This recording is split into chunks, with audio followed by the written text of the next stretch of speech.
Spokane, Washington State, August the 1st, 1998. On a notorious downtown strip known as the Track, a 46-year-old male picked up a sex worker called Christine. The woman did not know it yet, but the man at the wheel was a serial killer. He pretended to be exactly what he wasn't. The all-American hero, family man, was actually a sex addict who killed prostitutes for pleasure. After having sex with her, the killer pulled out his .25 caliber handgun and shot the woman in the head. She later found bullet fragments in her head. She had this incredible rush with death and miraculously had escaped with only a bullet wound. Christine was the only one that survived an attack by Robert Lee Yates, Jr. For more than 20 years, Yates preyed on vulnerable young women in and around the Pacific Northwest. Typically, once someone got into his car, their fate was sealed. Yates simply discarded them as if they were trash that he'd thrown out of his vehicle, and then he'd get rid of them after he'd had his fun. When this all-American family man was finally caught, he was convicted of killing 14 young women and 1 man. However, it's suspected he may have murdered many more. That makes Robert Lee Yates, Jr. one of the world's most evil killers.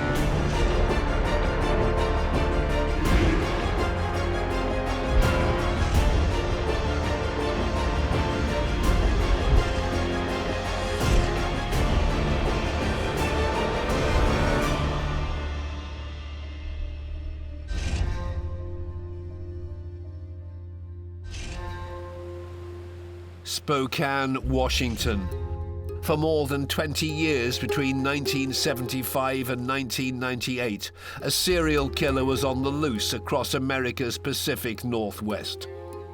50-year-old war hero Robert Lee Yates, Jr. shocked the world when he was found guilty of mercilessly killing 14 women and 1 man. He didn't look like a monster.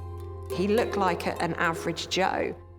And he was a father of 5. He lived in a middle-class neighborhood. He was seen as respectable. He was a decorated pilot in the US Army National Guard. He has several tours in Germany. He becomes chief warrant officer. In every respect, an all-American hero. The sort of chap that you hang bunting out for when he returns home.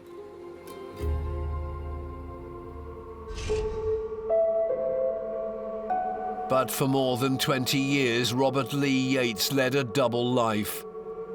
At night, he was a cold-blooded serial killer, preying on vulnerable young women, mostly in the city of Spokane. Local journalist Bill Morlin covered the story of the murders. The common ingredient in these deaths were the women had been picked up on an area in Spokane called East Sprague. It's an area east of the downtown area, and sometimes called the Track. The women would be picked up, and he apparently would engage in sexual activities. In some instances, he engaged in drug usage with these women, and then would shoot them, usually in the head. Most of the murders were committed by a .25 caliber handgun. Their bodies would be found many times in drainage ditches or in semi-wooded areas outside of town. Special Agent Norm Brown is a seasoned investigator. In 1998, he supervised the task force assigned to track down the killer. This one stands out in that it involved the deaths of so many innocent people. It was very challenging to find this person.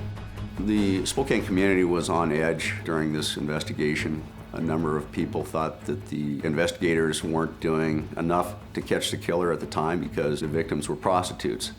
Nothing could be farther from the truth. The victims were humans, and they didn't deserve to die, so we were bound and determined to find them.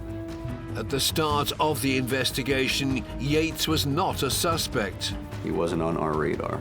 There was nothing that pointed us in his direction as being the serial killer. This killer's story begins in 1952. On May the 27th, Robert Lee Yates, Jr. was born in Spokane and was raised in the small town of Oak Harbor, Washington. Robert Lee Yates' father worked on a local naval base. He was a blue-collar worker. He had a very close relationship with his father. I think he idolized him. And his father was a coach for a Little League baseball team.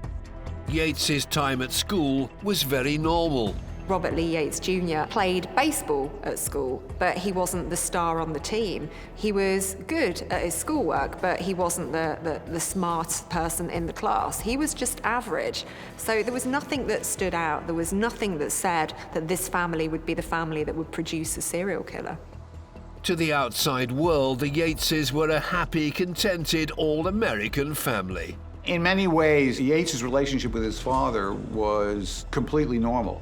Usually it's thought that even one positive role model is sufficient to stop people from becoming seriously psychiatrically disturbed, and yet it didn't do anything here. We have to ask ourselves the question, why? When investigators dug into Yates' family history, they discovered something shocking. We learned that his grandmother killed his grandfather, and there was some violence in the family, obviously. His grandmother didn't just kill his grandfather, but she killed him in a especially gruesome way. She took an axe to him, actually, and then was committed to a mental institution. And that becomes, I suspect, an intergenerational message, which is women are very dangerous. They have what you want, but they're very dangerous people.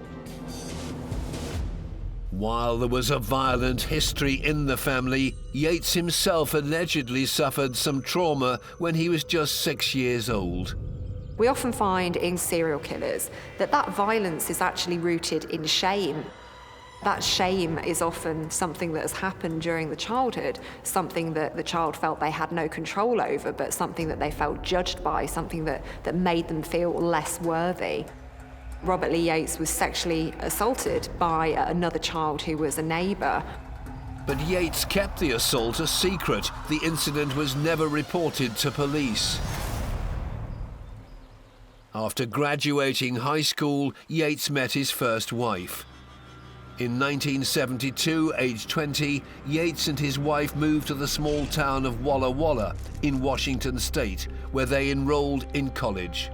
There he spent his free time alone in the woods, hunting, hiking, and fishing. The parents of his wife, years later, say actually he was quite a loner. We never really got to know him. Even though he was married to their daughter, he was somebody who was quite insular. And it's that constant theme of invisibility. Yates's marriage to his first wife ended in divorce just 18 months later. However, he had already begun a new relationship with another woman. In December that year, Yates got a job at the Washington State Penitentiary, and the first of their 5 children was born. In July 1976, they were married. He works as a prison officer, and this is a job that's about the enforcement of rules and regulations. It's about status, and it's about power, and it's about authority. And this also coincides with his first murder. On July the 13th, 1975, a 23-year-old Yates was practicing shooting targets just outside town near Mill Creek when he came across 2 students. Lifelong friends Susan, aged 22, and Patrick, aged 21, were having a picnic. This was an area that he knew quite well. It was out in the middle of nowhere, and he was fairly confident that he wasn't going to be disturbed. And it wouldn't surprise me if he'd been fantasizing about this for quite some time. And he comes across 2 college graduates, and he decides that he's going to kill them. And that's what he does. He literally shoots them in cold blood. A rage burst out. He acted entirely instinctively and shot them both. It is unimaginable. Why would you do that? There is something profoundly out of kilter in Yates's personality. For Yates, simply murdering the young friends was not enough. He placed the body of Susan on top of that of Patrick, and Susan's body, he'd removed a lot of her clothing. So this is really humiliating. This is really demeaning. Yates left the bodies by the side of the creek and covered them with a pile of rubbish, a sleeping bag, and an old tire. Yates essentially assassinates them. And what his motivation was is, I mean, it's anyone's guess. Did he think that these people were being sinful? Did it go against his religious upbringing? I'm only speculating. There's no way of knowing. He's never talked about what motivated him to kill that young couple. This would have been an escalation of behavior rather than a switch being flipped. People don't just decide to kill overnight. They don't turn into murderers one day, having been completely normal the previous day. I think that he was probably stalking people. He was probably fantasizing about harming others. Walla Walla, Washington, 1977. 2 years after murdering 2 students at Mill Creek, the killer, 25-year-old Robert Lee Yates Jr., joined the Army. In October, he decided to become a pilot, but during his 18 years of service, he could not contain his murderous urges. There was one interesting incident when he was serving in Somalia. He allegedly shot a pig from the helicopter, and that wouldn't have been an easy thing to achieve in a moving airborne vehicle. It's something that he did that he didn't have to do. He wanted to prove to himself that he could hit a target from that far away. Wherever Warrant Officer Yates was stationed, trouble seemed to follow. Women in that area near where he'd been stationed, many of them prostitutes, suddenly ended up dead. But without conclusive evidence, Yates was never tied to these mysterious murders. Apparently, because of the lapse of time and because of technology issues, there was no DNA saved from some of those victims. On April the 1st, 1996, the father of 5, 44-year-old Yates, made a surprising decision. After nearly 2 decades of distinguished service, he resigned his position. He pulls out and suddenly returns to Spokane. He only had to serve a further 18 months before he would have got a full military pension. Now, why would a man with 5 children and a wife suddenly decide to leave the Army? I think the answer lies in another killing. In August 1995, Dale County, Alabama. 8 months before Yates's resignation, a 19-year-old transvestite prostitute was shot in the face by an unknown killer. The body was found dumped on the roadside bordering Fort Rucker, an Army aviation base where Yates had been stationed at the time for training. A culprit was never found, but some continue to speculate. I think that unknown killer was Robert Lee Yates Jr. And I think that's why he left the Army suddenly. That I feel that he was appalled. Here is a woman who is actually a man. I think Yates flipped, and I think that's why he suddenly snatched his wife and family out of a very good Army career, which was about to see him get a substantial and generous pension, and take them back to Spokane out of the blue. And this is a real pivotal moment, I think, in his life, because he's somebody who operates quite well when there are boundaries around him. But now those boundaries are gone, I think we're going to see some changes. Though it's never been proven, he's suspected of committing 2 other murders between 1995 and 1996 in Washington state. And in the following year, Yates picked up the pace. He was intent on killing, and intent on killing prostitutes. He would target prostitutes, perhaps because they were easy, perhaps because no one would miss them. In 1997, Yates joined the Army National Guard, hoping to become a helicopter pilot. We have him entering yet another career that involves him enforcing the law. So this is something that enables him to continue having that power and that control and that status. But Yates's flying career was quickly put on hold as his medical results were being processed. He's grounded, he's not allowed to fly his helicopter. Now, this is a pivotal moment for me because somebody else has taken control, somebody else has made that decision. He's not the one that's in the driving seat anymore. Despite not initially being able to fly, he remains in the National Guard. But with a large family to support, he takes on a menial job at a manufacturing plant in Spokane.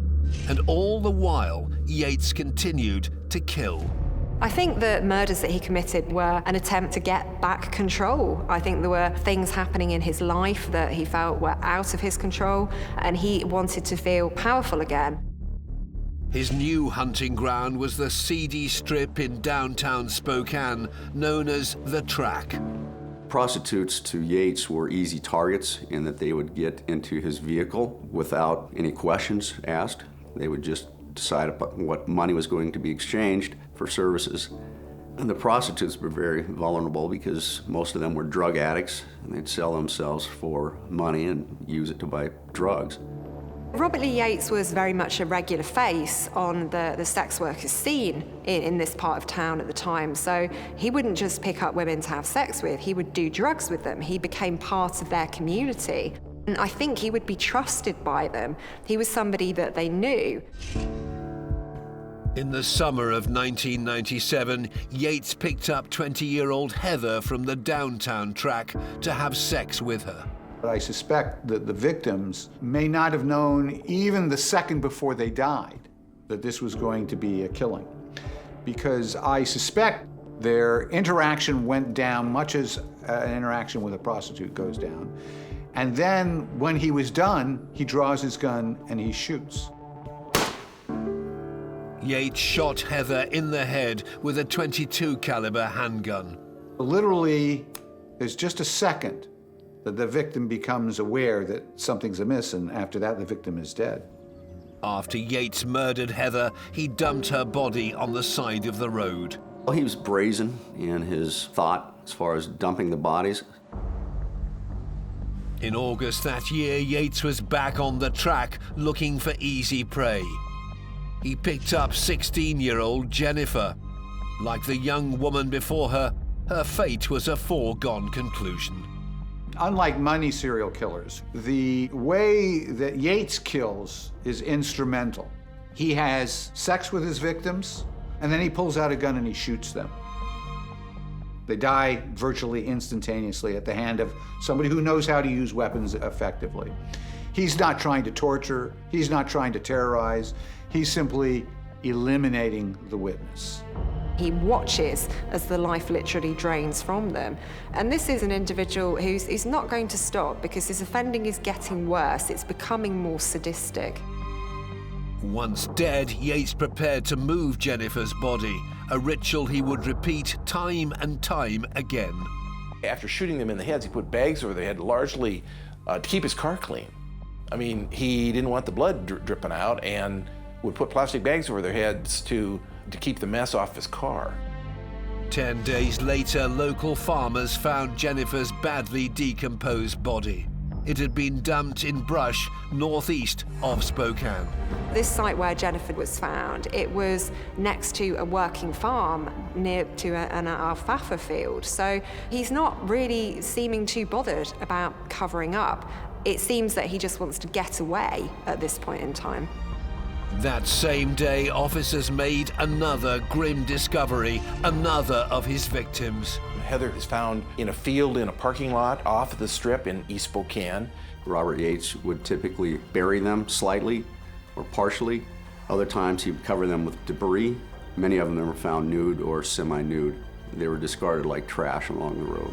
And that's exactly how he saw these women. He saw them as disposable. He saw them for just his own pleasure, and then he'd get rid of them after he'd had his fun. But this time, the Spokane-based detectives had a vital lead. We received a tip that one of the victims, Jennifer Joseph, was last seen getting into a white Corvette.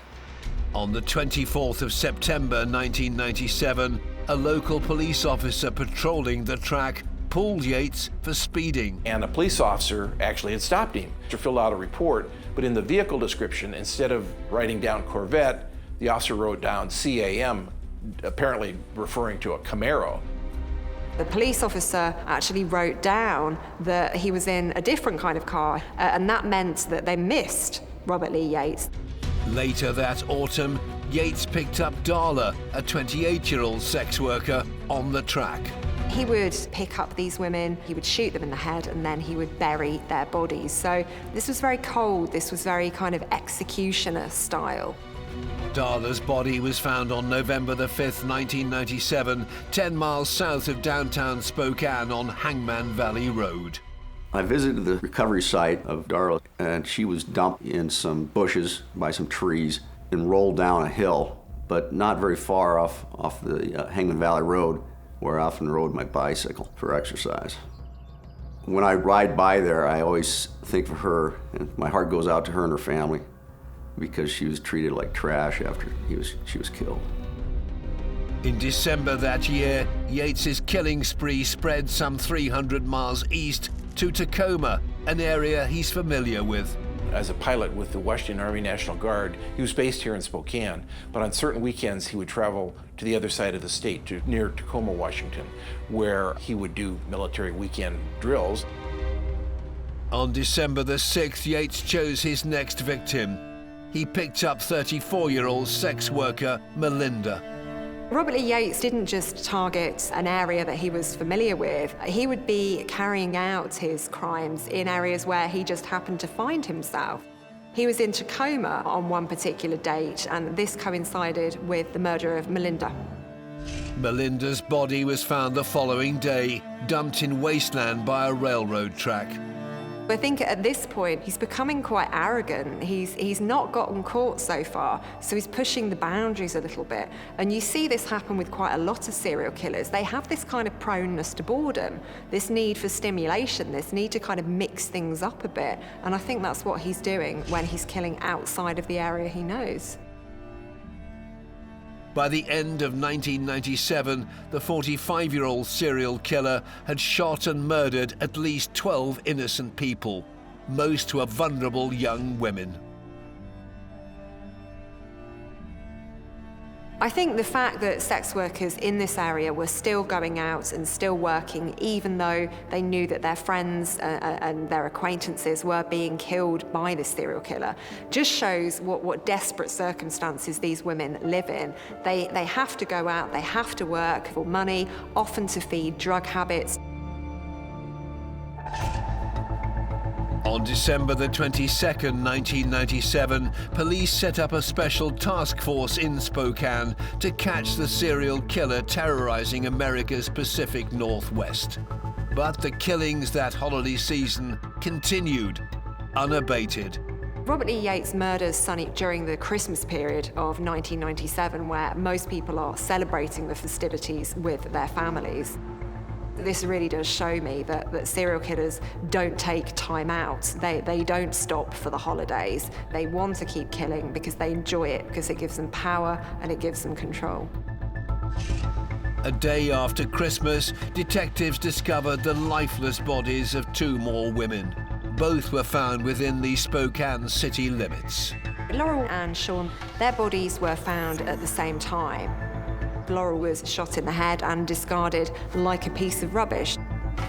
Sean was another one of Robert Lee Yates's victims, and I think he was getting a little bit arrogant, he was getting a little bit sloppy at the time of her killing. So after he killed her, he placed the plastic bag over her head, and there was a print that was found on that bag, and that turned out to be his print. So as he's becoming more bold, as he's becoming more confident, he's starting to make mistakes.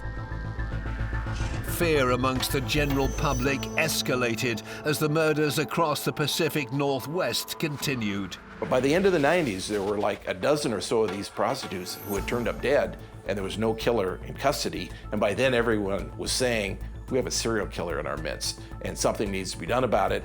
I think the impact of his crimes on the community were incredibly significant, because here's this guy who appears to be completely regular, completely average, completely invisible, to be honest, somebody who didn't really stand out, and yet he was able to wreak such havoc across the community. By January 1998, the number of unsolved murder cases in Spokane had drastically risen. The FBI was called in to assist the Spokane Task Force in catching the killer. The Spokane Serial Killer Task Force had hundreds of leads to begin with, and turned into be thousands of leads. Some of those leads were interstate, in fact, even in other countries. So they asked the FBI to get involved. Special Agent Norm Brown was the FBI's liaison officer who coordinated efforts and resources with the Spokane Serial Killer Task Force. It's difficult to work these type of cases because we know women are being killed the longer we can't find the serial killer. So we're anxious to find the killer, so that works on the head and the hearts of the investigators. I spent about 100 hours plus following leads and helping the task force. It was challenging. We tried to think why the killer would pick this site to dump the bodies. Generally, they're found in fields or in wooded areas, but not always. A couple of bodies were found within the city limits. On January the 19th, 1998, the task force sponsored a candlelit vigil to memorialize the many women who'd been murdered on the streets of Spokane, in the hope it would lead to more information about the killer. There was a lot of community outrage. A lot of people thought that the law enforcement authorities weren't giving us enough attention because of who these victims were. There were candlelight vigils, and of course there were undercover police there watching to see who would show up. But there were no further leads. 4 months later, Yates sold his white Corvette, a car he'd been stopped in for speeding in on the track by police the previous year. He began prowling his favorite hunting ground in a big black van. Robert Lee Yates really is the embodiment of the arrogant, narcissistic serial killer who really does know his patch, that he would go up and down, and he set up his vehicle as a mobile sex unit. So this is a guy who's very confident in what he's doing. He's hiding in plain sight. He's almost taunting the police, essentially, and saying, hey, everybody, look at me, look what I'm up to, and none of you have caught me yet. In May 1998, Yates picked up 43-year-old Melody downtown. Like his previous victims, he followed the same deadly routine. After he'd had sex with her, he killed her. Melody was reported missing by her family shortly after she disappeared. Even with support from the FBI, the task force were unable to locate her body. Melody had been missing for several days, weeks, and then months. She was last seen living with her sister in Minnesota, or that she was working the streets in Tennessee, or selling drugs in California. None of these leads panned out. It's like she just dropped off the face of the earth. Shortly after Melody's murder, the overconfident killer began to make a series of mistakes. In July that year, Yates picked up 47-year-old Michelin downtown. This time, Yates buried her body close to home, a block from the manufacturing company in Spokane where he worked. The body of Michelin was actually found near Robert Lee Yates' place of work, and I think this shows how arrogant and how incredibly confident he was becoming in his killing. Very often, serial killers will keep a clear separation between their work life and their home life and their killing, but it's starting to merge into one. Police questioned a number of employees who worked at the manufacturing company, including Yates.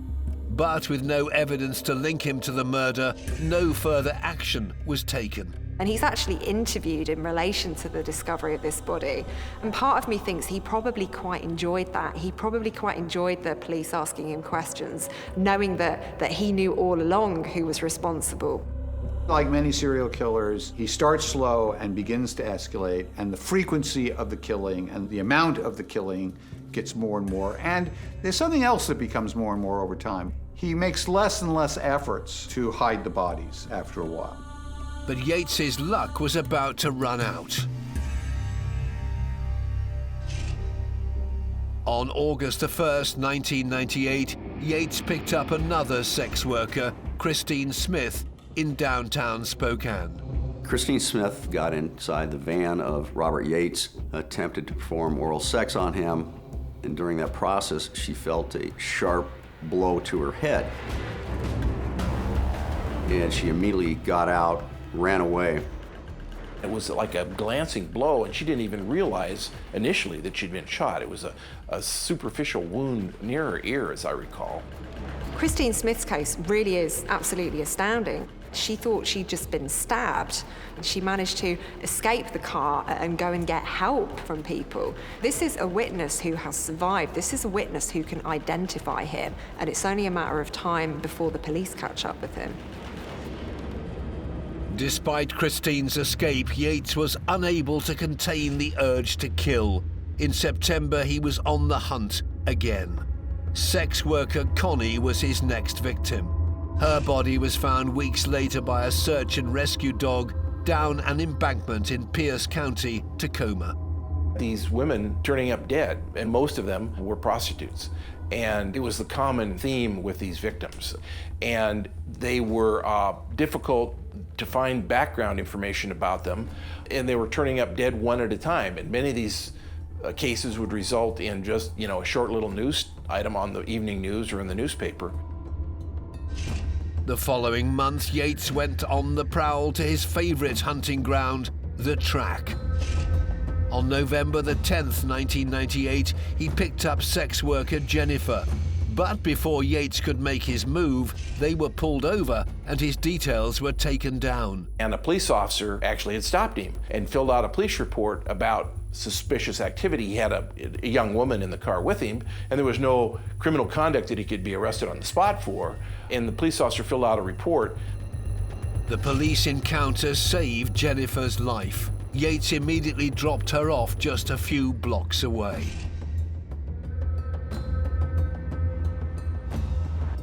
Spokane, Washington, 1999.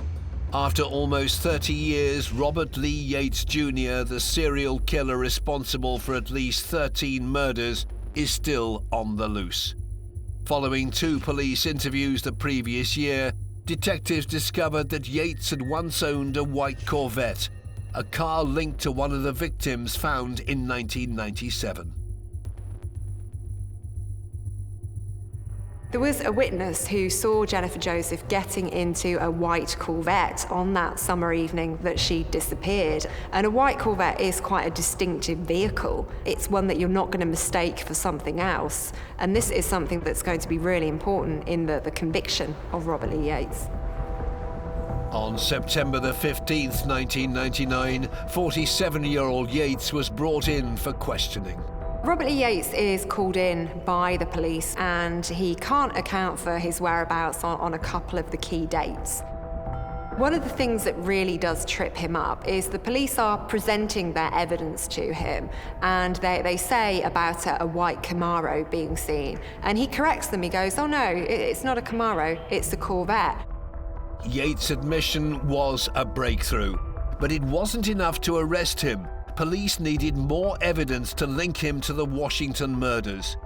Yates was released the same day. The task force issued a search warrant and tracked down the new owner of the 1977 white Corvette that Yates had sold. They pulled registrations for every white Corvette in Idaho and Washington in this region and winnowed that down and ultimately located the Corvette that Robert Yates had once owned. The task force recovered Yates's white Corvette and submitted it to forensic examination. The investigators were able to recover evidence that linked Yates to the killing of one of the prostitutes. One of the victims, Jennifer Joseph, had carpet fibers on her body. They processed that car and found the same kind of carpet threads that matched Jennifer.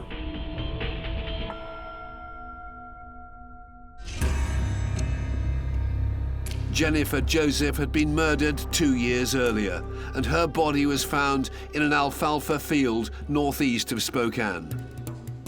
The detectives meticulously took the Corvette apart, and in that process, they found a small button that matched the kind of button that was on the clothing worn by Jennifer Joseph. They then knew that Jennifer Joseph had been in that vehicle prior to her death. Investigators also found a number of bloodstains.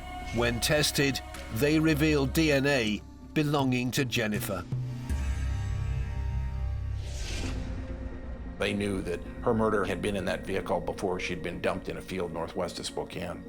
All of the evidence is starting to match up, and it leads them right back to Robert Lee Yates. The task force put in a warrant for Yates's arrest. By the time the detectives get a warrant for his arrest, they were 100% certain they've got the right man. On April the 17th of 2000, the task force put Yates under 24-hour surveillance. The police had staked out the family home, made sure that he was there, and after he left for work at 6 o'clock the following morning, they moved in and they arrested him. The same day, detectives searched Yates's house for further evidence. Immediately after his arrest, a sample of Yates's DNA was taken and compared with samples collected from a number of murder victims found between 1996 and 1998. It was tested that day and came back late that afternoon. I recall that we were at the Yates home conducting a search when we got word that the DNA matched Robert Yates. At least 8 of the victims had the same DNA found on them, so we knew we were dealing with a serial killer. All the investigators were very happy. We were actually elated. The day after Yates was apprehended, a newspaper report was released detailing his arrest. Upon seeing it, former sex worker Christine Smith instantly recognized Yates as being the man who shot her in the back of his van in August of 1998. At the time of the incident, she thought she'd been stabbed and had reported it to police. It wasn't until a couple of years later, when she was involved in a car wreck, that she went to the hospital and they discovered shrapnel in her head. And then she realizes that she's actually been shot. She hasn't been stabbed. Somebody has held a gun to her head and pulled the trigger. And not only that, this person who's done this is Robert Lee Yates, and she realizes I could have been one of his victims. Christine's evidence helped connect the final pieces of the puzzle. Her coming forward was very crucial to the task force. She came forward, provided the information to law enforcement, and she was a living victim, if you will. It's a living person that could testify against Robert Yates. A month later, in May of 2000, investigators meticulously searched Yates's black van. They discovered blood pertaining to 2 other victims, 3 bullet holes and spent bullets and bullet debris containing Christine's DNA. When the task force finally got to her, they had the bullet fragment surgically removed, and it ballistically matched up to the same weapon that was used in some of these other killings. While searching Yates's property, investigators discovered the murder weapons. He used handguns. Some of the victims may also have been killed with a .22, but most of the murders were committed by a .25 caliber handgun. The task force now had enough evidence to charge him with a total of 13 murders and the attempted murder of Christine Smith. In October of 2000 at the Spokane Superior Court, Yates faced his charges. In front of a packed room, the serial killer took to the stand and made a shock plea. Yates, to the surprise of many, goes to court and pleads guilty to 13 counts of murder and 1 count of attempted murder. The callous killer avoided going to trial by pleading guilty to the murders. Robert Lee Yates struck a plea bargain. He confessed to 13 murders and actually got life in prison without the possibility of parole. As part of the deal, Yates revealed a horrible secret. Robert Yates agreed to disclose the location of Melanie. None of the investigators knew where she was, and the family didn't know where she was either.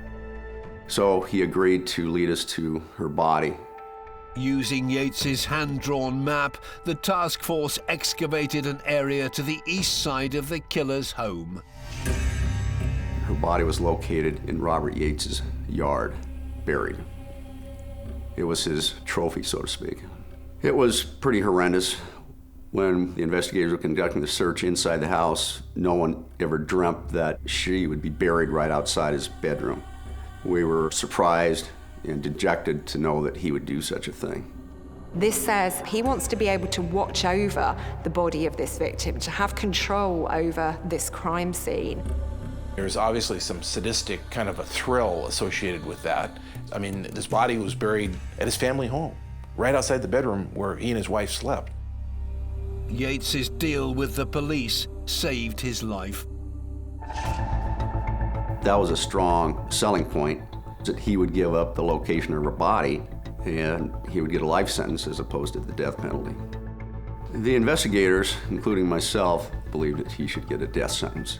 If the death sentence doesn't apply to him, who does it apply to? He ended up getting 408 years for the murders. In 2002, prosecutors in Pierce County charged Yates with 2 additional murders, that of Melinda in 1997 and of Connie in 1998. Yates murdered both women in Pierce County, Washington. In 2002, he was convicted of further murders, and for those murders, he actually received the death penalty. In October of 2002, Yates was sentenced to death by lethal injection, but Washington state has now abolished capital punishment.